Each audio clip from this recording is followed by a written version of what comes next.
And I know that there's a lot that he's got on his plate, and we previewed a little bit of that yesterday when he did his official swearing in. But one of the things that we've worked hard on this year has been this idea of doging all areas of government. And that obviously started with the Trump administration, President Elon Musk, and really looking at the federal government. Obviously, we know there's a lot of problems with how the federal government operates, but we looked in Florida and said, you know, even though we have the second lowest spending per capita in the country, even though we've paid down record amounts of outstanding state debt just since I've been governor, even though we're cutting taxes, we're doing all this, we have the lowest number of state workers per capita of any state in the country. We want to look at ourselves at the state level, and particularly at our universities. And so we did an executive order ordering all the agency heads to start using some of this artificial intelligence, because they're supposed to do reviews of what's going on, contracts, all this stuff, but let's harness artificial intelligence, some of these things, to look at our own agencies, but then also at these universities. And universities get a lot of money.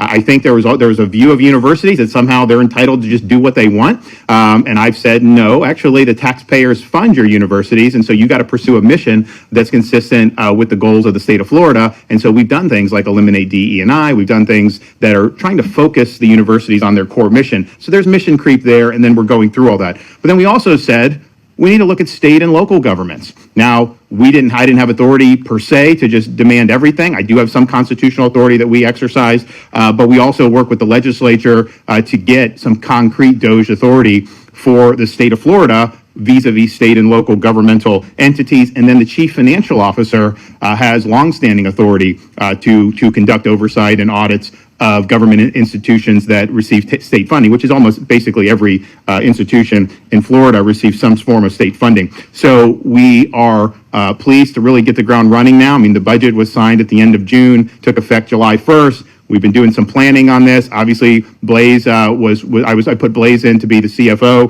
because there was a vacancy there, and so now it's off to the races. Now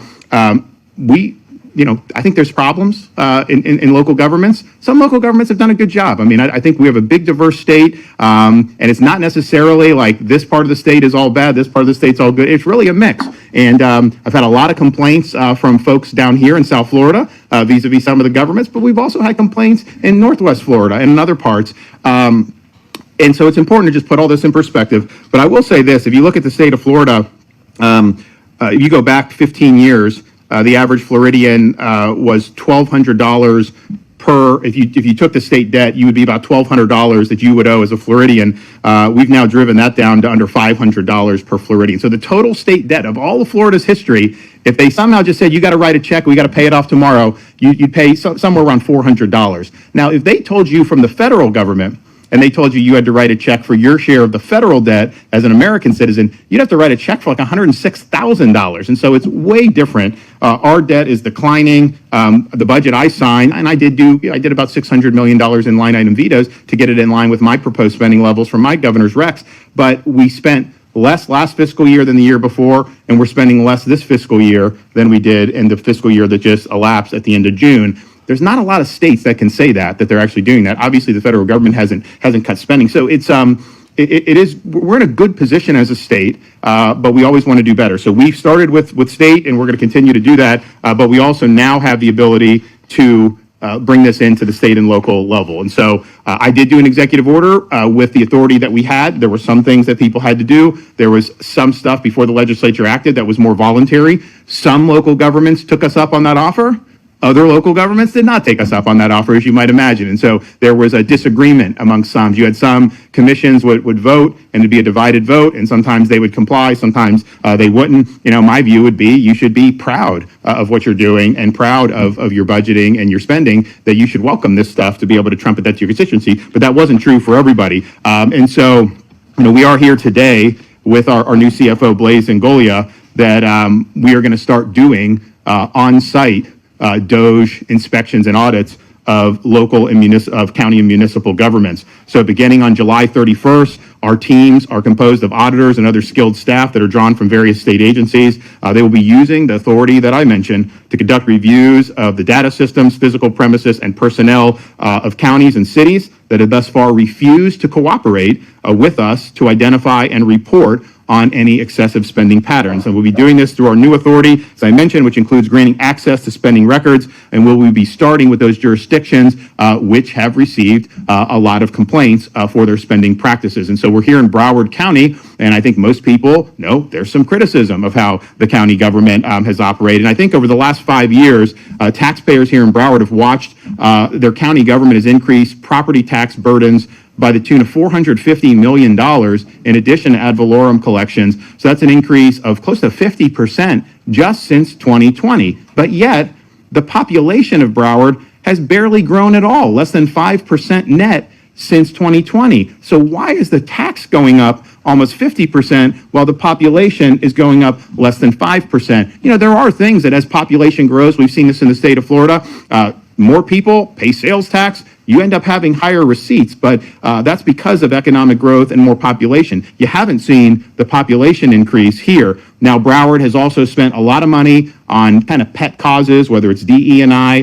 whether it's the Green New Deal. They even did, I think it was $800,000 for the Rose Bowl. They did a float in the Rose Bowl. The county administrator here makes almost $500,000 a year. So there's a lot of things that really deserve scrutiny. And here's the thing, you know, you're taxed just for living in your home as a Florida resident, and where is that money going to? We always hear it's about schools and police. Well, we all agree with that, but what about this other spending, and why has that gone up so much when there hasn't been an obvious justification to be able to do it? So we have the authority. This is no longer optional. We don't have to ask, Mother, may I? We can just simply say, you must comply under the law. Of course, there are supporting mechanisms built into the law for municipalities and counties that are non-compliant. And then, of course, I have constitutional authority to ensure that folks are following the law. So I look forward to these audits. So we are announcing today, you know, Broward County. We've got another announcement later today in Gainesville, but you are going to see a cadence of these put out very quickly over the next couple weeks. And so it's not just going to be in one part of the state. It's going to be across the board. We have gotten a lot of valuable information from folks that voluntarily participated, but I think that there's jurisdictions that didn't want to participate. We understand that, but we also understand that that's not going to be acceptable for the taxpayers here in the state of Florida. Before I turn it over to Blaze, I just want to make a quick comment on, you know, the city of Miami. You know, they cooked up this scheme with 3 of the 5 commissioners that they would just cancel the election scheduled for this November, extend their own terms in office, which the voters had never approved. That also violates term limits effectively, and that was just something that was going to be all hunky-dory. And I know a lot of people were concerned about it. I raised concerns about it and said it was bad. The Attorney General of Florida said it was not legal what they were trying to do. I know a lot of voters and residents down in South Florida were not happy with seeing that. And so yesterday there was a court ruling to say that no, you can't cancel the election, you can't extend your terms in office unless you get the approval of the voters. And isn't that how it should be? I mean, you as a voter go in to elect someone for a fixed term knowing you have another shot to have new elections at a fixed time, and that they can just decide, you know, we're just going to dispense with that and go. That doesn't fly. First of all, it wasn't legal. But even if somehow it was legal, is there anyone that can make an argument with a straight face about why that would be something that would be acceptable to just thrust upon the voters without their consent? Of course not. So we were very much pleased to see that court ruling. I anticipated that court ruling because I think that what they were trying to do just ran afoul of not just the law, but basic common sense and principles of fairness. And so I hope that they'll be able to conduct a free and fair election this November. And if they want to change the dates of their election, you go to the voters before you do that. And you lay out a plan that you wanted in an even year. You don't just say, you know, we're just going to stay in office a little bit longer, and regardless of what the voters think. So I appreciate those who were involved in that litigation, and I think it was the right decision. Okay, you know, we got our fearless fiscal warrior, Blaze Angolia. Come on up. Thank you, everyone. Thank you for being here this morning. Good morning, and thank you, Governor, for leading on this issue. It's an important issue. We got some feedback back there, huh? So I want to thank you. There is a new era of accountability in the state of Florida when it comes to fiscal spending. I will tell you that I cut my teeth years ago calling out local wasteful spending. What I've seen that local governments are usually have the most egregious patterns of spending money on stuff that quite frankly, if the voters knew and we shone a light on it, they would probably disagree with. Broward County, unfortunately, is probably, in my mind, one of the worst offenders when it comes to spending. And the reason being is that because the county is full, there's a lot of people here. So there's not much in terms of population growth. One of the metrics we should use when it comes to spending is what was your budget before? If you add inflation and population growth, what should it be? And then what is it actually depending upon your current budget? Well, if you don't have population growth, you can't use the argument that we have that many more people. There's not that many developments being approved in the state of Florida. They're not adding that much more people. So yes, is there inflation? Yes.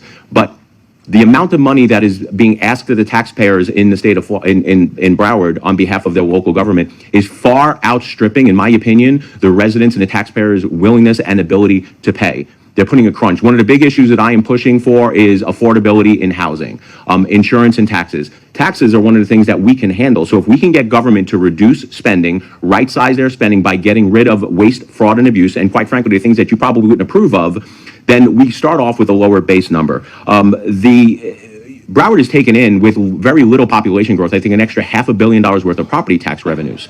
That's a lot of money, and we have to start asking ourselves, and quite frankly, we need to start asking local government, where are you spending this money? And then let the people know what they're spending the money on, and then let the people make the decision if this is worthwhile. From some of the stuff that we've seen, like $800,000 on a float at the Rose Bowl parade, probably not the best use of taxpayer money. Now, that is TDT money, I get it, but it goes to show a bigger, that is just a symptom of excessive, reckless spending, where quite frankly, they don't care. I'm sorry to say this, but a lot of local officials just don't care because they don't view it as their own money. You know, they view it as somebody like this endless pot of money. But you know what? The taxpayer, you guys are the endless pot of money. The power to tax citizens should not be taken lightly. If you're in office and you're taxing, you should be asking yourselves, if this was my own personal money, would I make the same investment? Would I spend the same thing? I see a lot of people shaking their heads. It's unfortunate, but government, over the past 20 years, all levels of government, I would say that the state is a heck of a lot better fiscally responsible, more fiscally responsible than what we're seeing at the federal government and the local government. But this is what really gets my craw is, how many times have you seen local governments sit there and cry poor, and then all of a sudden they ask for more money in terms of an additional sales tax going on the ballot? No. This is the first part in accountability and transparency that we're bringing to local governments and saying that, no, we are tired of the reckless spending. We are overspending and overtaxation. So going into the books through Florida Doge's effort, through the CFO's office, and having auditors go in and start questioning some of these things is the first step to bringing fiscal sanity back to local governments. Because quite frankly, local governments have been running amok for way too long. I look forward to working with this governor. I look forward to working with Florida Doge's team to start bringing shining a light on some of this wasteful, egregious spending. I thank you for everything that you know, that you have somebody in the CFO's office who's going to look out for your best interest, the taxpayers' interest. Governor, I thank you for this leadership. Okay. And I appreciate Blaze, taking this on. You know, one of the things that I did when I became governor was I actually just studied all the constitutional statutory provisions that related to the executive's ability to move policy. And there's certain things that are there that you're entitled, obviously, to wield on behalf of the people that sent you there. And this authority in the CFO's office to be in there and doing these audits, I think is a really important authority. I think it's appropriate, and I'm glad that Blaze is really going headstrong into to using this in a really good way. So this is just the start. There's going to be more over the next, particularly couple weeks, that we're going to do around the state. I think you'll see counties, but I also think you'll see cities, and I think that there's going to be a lot of taxpayers that are going to be happy that this is being done. And ultimately, this is what it's about: the people that pay the bills, who work hard, and have their money, have their incomes or their property taxed to be able to support these services. And while there's certain things that we all support, we know that some of this stuff has gone astray. So let's show some accountability here. Yes, sir. Yes, Governor Chris Nelson. With your history with Broward County, you know these guys are going to buck, and this could be for you or for Blaze. What enforcement mechanisms are you specifically willing to go to, and will this cover things all the way back to the COVID spending, the school board, and stuff like that? So there is mechanisms in the law to be able to hold accountable for non-compliance, and it's basically, I mean, you have certainly daily fines. We would construe every individual request as a separate act of disobedience, and so if we send one letter with 50, none of them are complied with, that's 50, right? And so those fines would multiply for one day and then continue going. So I think that that's a pretty good disincentive. There also, the law is clear. I mean, there's some people who say, well, why would the state of Florida care, how the county in Broward or the, place at Alachua or Hillsborough or any of these places spend their money. And the reality is the folks you elected put this into law. So that's the law. And if you don't like that, then you can elect new people and try to change it in the future. But that's the law. You don't have the right to just pick and choose which laws that you want to apply. So we'll make sure that that's done. I know Blaze will be a hawk on this. We obviously will use our authority, and then quite frankly, I'm sure the Attorney General will ensure that there's compliance. So there's going to be compliance. That's just the way the people have spoken on this. We have the authority. I was very public about asking for this, and we got it done. And so now we're going to do the people's business. Yes, sir. Can you break down, Broward County's millage rate has stayed flat for the last 8 years. Why is that not enough relief for taxpayers? Also, you mentioned, a small change in percentage of population growth, but it's like 100,000, somewhere in 100,000 people a year live in Broward County. So a couple answers. First, I want to answer Chris's question in terms of, as a legislator, I get appropriation requests all the time, right? Now, I get it from my counties where they say that I previously represented Pasco, Hernando, Citrus, and Sumter counties. And now we get appropriation requests and asking for money. The first thing I ask myself is, do they need the money? What is the money being expended for? But I think the question we need to ask is, the counties who are requesting the money actually spending the money that they have wisely? And what will frustrate me is when I see a county egregiously spending, not being good stewards of the taxpayer dollars, and then all of a sudden put in appropriation requests. So to answer your question in terms of accountability, I think that if a county, municipality, city, any government entity is putting in an appropriation request because they want more money, and we have proven through Florida Doge efforts, through the audits through the CFO's office, that they're wasting the money that they have right now, they shouldn't be allowed to ask for any more money. We as a state should not give them an appropriation of $10, $15 million if A, they're sitting on a bunch of money in their coffers right now in their investment funds and their reserves, or if they've proven that they're not good stewards of the taxpayer money. If you need money for something and you don't have money, then that is a difference than if you have the money and you're wasting the money and then you're asking the money. We're not going to pour good money after bad. And to your point about the millage rate theoretically should be going down in those issues, not remaining flat. Remaining flat with the increase in the property taxes yields a lot more money, $450 million, almost $500 million more. If you look at some of the places in the state that have the highest property values, and I'm thinking Monroe County right now, over the years, the maximum allowed millage rate you can have per section in your trim notices is 10, right? I think there are some exceptions for small counties to pierce that. But if you're at 10 and property values go up, if you want to keep the same revenue, the millage rate should be going down, not staying the same. So when your county comes out and says, well, our millage rate has stayed the same, that's a tax increase in this scenario. It's not a tax decrease. It's not even taking in the same amount of revenue. So millage rate should be going down, not staying stable, and they should definitely not be going up.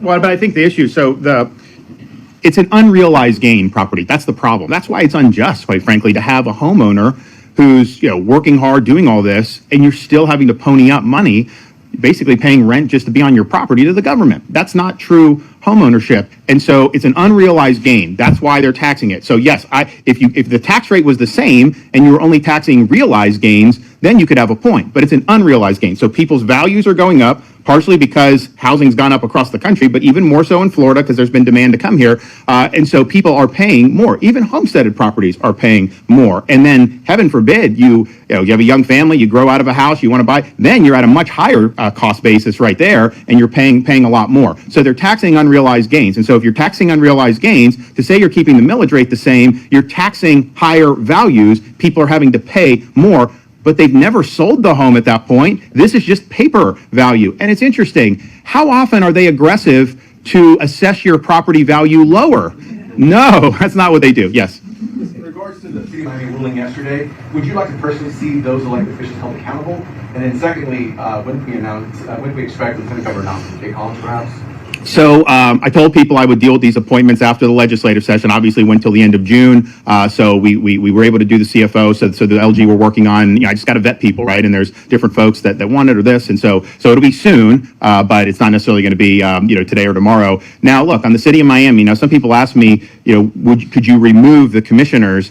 And actually the way Florida law is, governor has way more authority over county elected officials than municipal. So the municipal, really, there needs to be a criminal pretext for the governor to exercise the suspension authority there. Now, why they did this. Was there something behind the scene? I don't know. I mean, obviously it's a shady thing, right? But I think probably the best way to do it in the short term is we got an election coming up in November, and I think the voters of Miami, and interesting, this is an issue that spans party. Democrats and Republicans, that I've seen, all thought that this was a bad idea. The voters. I know some entrenched politicians thought it was a good idea, but this was a bad idea. And so I think the city's going to have an opportunity to elect a reform mayor and some of these commissioners. That's probably the best way in the immediate aftermath. Now, on county stuff, like on the immigration stuff, I mean, if you have duties under the law, if you're neglecting those duties, then the governor does have the authority to suspend under those circumstances. So, yes, sir. Thanks, I appreciate it. With respect to municipalities that are not in compliance, is this sanction withholding state funding and appropriations? Is that about the only sanction, or? Fine. So the where's Eric at? I'm sorry. My other question was. We have the fines are how much a day? $1,000 per day.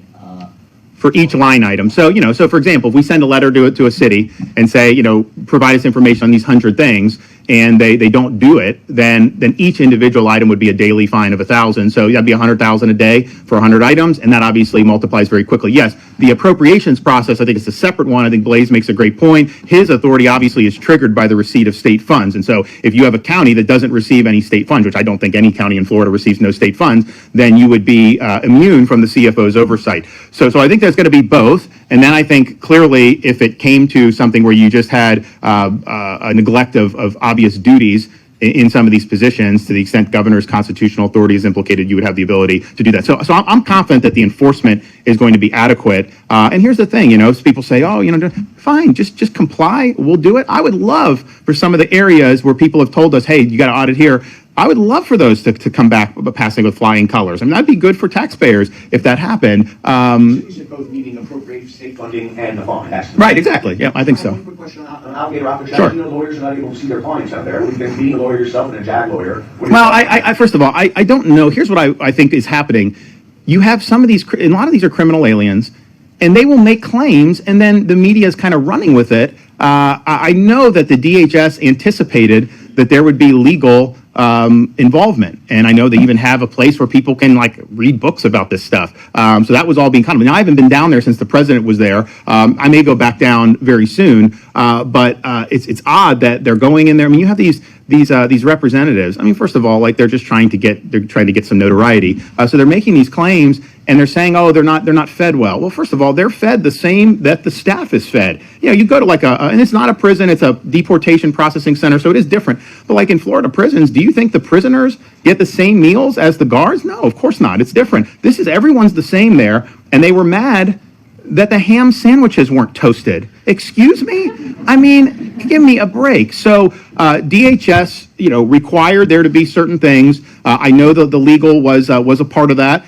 There is recreation. People say there's not, and there is. People will show. So I'm confident that whatever is required will be satisfied. I know that there's an effort to try to put whatever narratives out there that you can, but I'm confident that they'll get the job done. But here's the thing. Ultimately, the goal is you need a place that you can process and deport efficiently. If you want to be able to remove illegal aliens from the country, particularly the criminal aliens who shouldn't be anywhere in our communities, that needs to have some infrastructure to go with it. DHS does not have enough spaces to be able to do it. So we're running into situations, Florida's aggressive, our state and local are required to participate. So our highway patrol, they may bust some van and there may be 10 illegals in a van. They can bring to ICE, but if ICE doesn't have room for them, then ICE basically just either has to release them or hope that you can put somebody in a state, a county or a city facility. And you can do that at some point, but we don't have the space there. So that's why they're doing it. I think DHS is going to ramp up its space, which will be very helpful for this. And so there's a lot of logistics. There's a lot of, people say there's no due process. Actually, there's a lot of due process. That's why it takes this way. My view would just be, it's okay, are you here? Do you have a right to be here? Show us. Okay, let's look at this. We think not. And then just make a quick decision. And obviously, if someone has a right then they shouldn't be involved in any of this stuff. I would also note this. When you go into alligator Alcatraz as an illegal, the first thing DHS does is they give you a brochure and they tell you, you don't have to come here. You can get at federal expense, all expenses paid flight back to your home country. No questions asked. Now, obviously, they'll escort you to make sure you're getting on the plane. They check to make sure you land. But they are offering that for every single one of these folks who end up being brought there. So nobody has to go there if they don't want. They do have the ability to take the DHS up on their offer and go back to their home country. I don't see that mentioned as much, but that is definitely part of it, and it makes sense financially because whatever the cost of the ticket is going to be less than going through a more lengthy process and then end up flying people out at like a military or DHS aircraft. So yes, sir. Back to the audit really fast. You mentioned that you're starting with the counties that haven't voluntarily agreed to be part of the auditing. Do you know off the top of your head where the other South Florida counties stand, Miami-Dade, Monroe? So Miami-Dade, we have had some cooperation. I guess you'd say some cooperation with, I know we work with one of the commissioners, Eric, would that be, I don't think they fully got on board, but we do have some of the commissioners are helping on that. So I would say that they've been better than some, but not good enough. And so I think it's very possible that you see an announcement on Miami-Dade within the next couple weeks. I think it's also possible that you could see an announcement on Palm Beach. And then there's also municipalities in South Florida as well.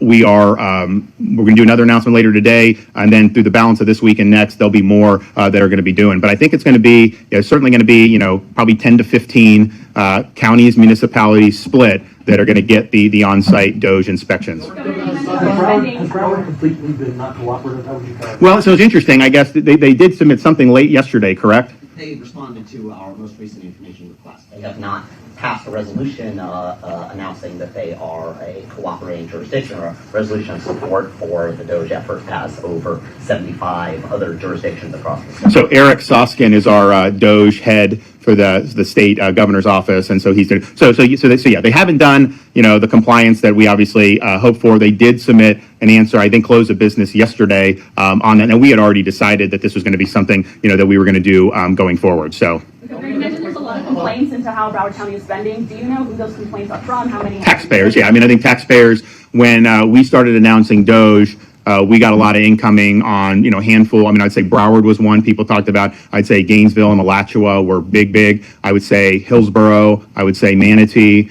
I would say there's some Northeast Florida. So, and then there's some agencies within county governments in particular. There's a couple sheriff's departments across the state that people have had concerns about. And then it's also just, we're looking at, you've had basically modest population, but big increases in spending. And that's the thing, you do have to look at population growth and the fact that we did have inflation. So it's like if you look at the state of Florida, if you go back to 2019 pre-COVID, we were spending in the between 90 and 100 billion dollars for our state budget. The budget I just signed, although it's been a reduction 2 years in a row, was I think about 117 billion all in when you include everything. Now, if you adjust for the population growth we've had, which has been significant, and inflation, that's definitely not a net spending increase given that, because inflation's been 25% since COVID.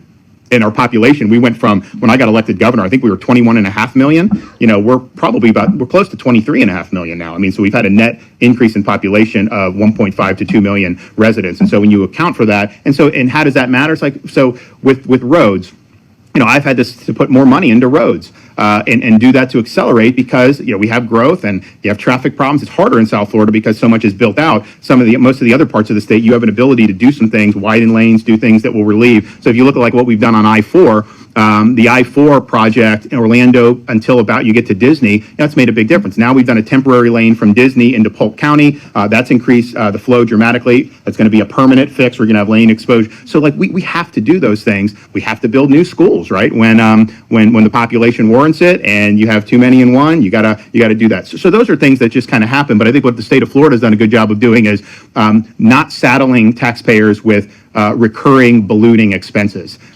Move Florida Forward was like, one shot. We did a $7-8 billion infusion, and it's gonna make a huge difference, and then we'll move on. If you look at some of the things we've done in environment, I just announced a big agreement with the Army Corps. They're going to delegate us authority to move some of these Everglades projects faster that the federal government was responsible for, and we can do it faster. So we're now going to do it. That whole enterprise south of Lake Okeechobee is going to be done 5 years where it was currently scheduled. And so that's a huge thing. But my goal is we opened the C-43 reservoir on the western side of Lake Okeechobee. We put a lot of money into that. That's good, and there's obviously upkeep. But when you get the infrastructure in place, you do the water flow. You will be able to spend less in the future. I really believe that. So these are things that just you go. But I'd say from the state's perspective, we always want to do better. But I don't think there's any state in the country that can say they've cut spending on net the last 3 years, which is what we've done. And so I think that's a good thing. So I think that's all fair game. I think when you're talking about property tax revenue. Where does that go? I mean, the thing that people say is that that's the schools and the law enforcement. And I think I've been a big supporter of law enforcement, obviously. And I think that, you know, we have the best sheriffs in the country in the state of Florida. But I would not say all 67 departments, you know, are run great. I would say most of them are run well. But I would say that there are some that need to be looked at. And I think this could be one here. And I also think there's a couple others that have been brought to mind about where you would look to do. So stay tuned on all that. All right, we'll be back soon, guys. Thank you.